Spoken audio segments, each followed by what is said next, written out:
Okay, welcome back to Abundance Farm. I just finished this little cabinet and I want to talk a bit about it because I think it's an interesting piece. I always try out new details every time I make a piece like this. It's a great place to try them out without having a lot of investment of time. So what is it made, the materials? It's made out of a very nice cherry, very straight grain cherry. The door is Clara walnut, difference in color here. And then this Brazilian rosewood panel. Inside you have a spruce back and then two little curly maple drawers. So how's it made? Well, first of all, it's made with a very good tension joint. Sliding dovetails for the top, sliding dovetails for the bottom, and then dados for each shelf. And you can see the way the back is raised to go into a very fine groove. You can see a sense of it here on the bottom, how it's put together. There's a little shiplap where they go together. And this is an example of it right here. And what's nice about that is that I've run this little bead on it, a little detail, which also shows up on the shelves themselves. So I have this little play of a bead here and then a bead here, very, very different scale, much, much smaller.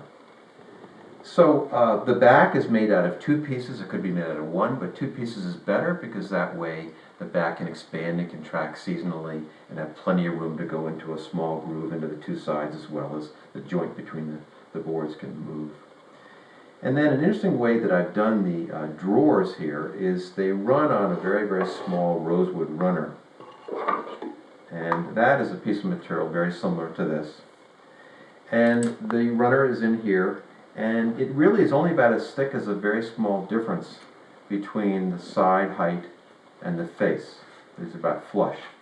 So you don't take out much space in your drawer, but you do have a very positive stop for the drawer, and you've got a very nice place for these drawers to run. They're not very heavy drawers, granted, but they're heavy enough. They will be, they've got to have a nice solid place to run. And they can run back and forth on this runner, and it's very, very nice. The little red cedar bottoms, little raised bottoms again, and then I have a little veneer, basically a curly maple on the front with these little bone holes. So one of the things that you've got to remember is that you don't have very much space here. You only have the depth between the rails of the stiles rather of the panel and the panel itself to go over those poles. So the poles have to be very, very shallow, and these are shallow. These are fun. You're not going to go in and out of that very much. And then I've moved them over, the drawers over a little bit to create a little more space here for the door itself to swing open.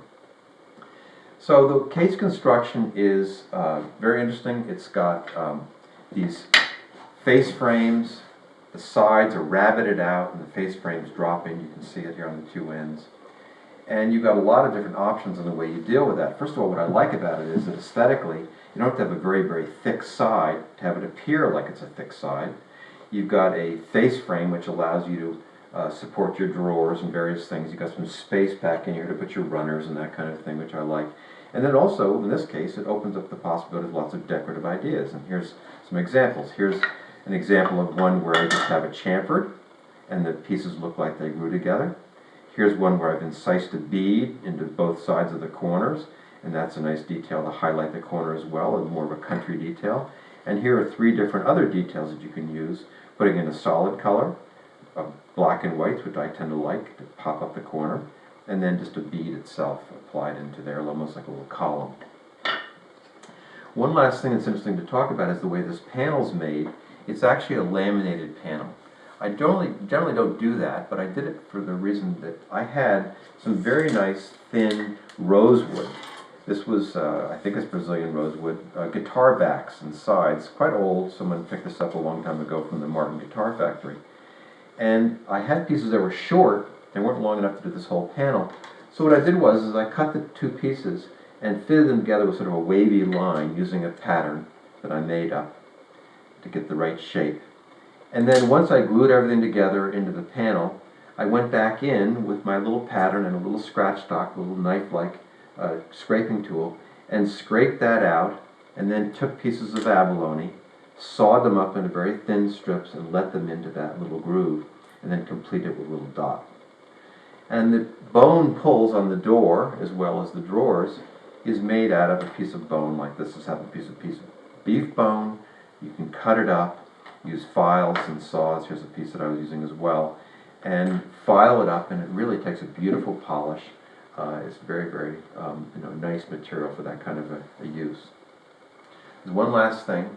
There's a little secret compartment up here, because this cabinet usually will be above your head. You're not going to see in here, but you can reach in, lift up the top, and put things down in there. There's not a lot of space, but there is some space for things to fit in there, as you can see, against the wall. It's got a shellac finish, many, many layers of shellac padded on, and I pre-finished the panel because I knew I wanted to get quite a bit more finish on there. And then one other thing that's nice is the molding at the top here has got a very, very fine ebony bead applied to the bottom edge, just to create, again, some contrast with the cherry. And that's the piece that's going to be shipped out this week.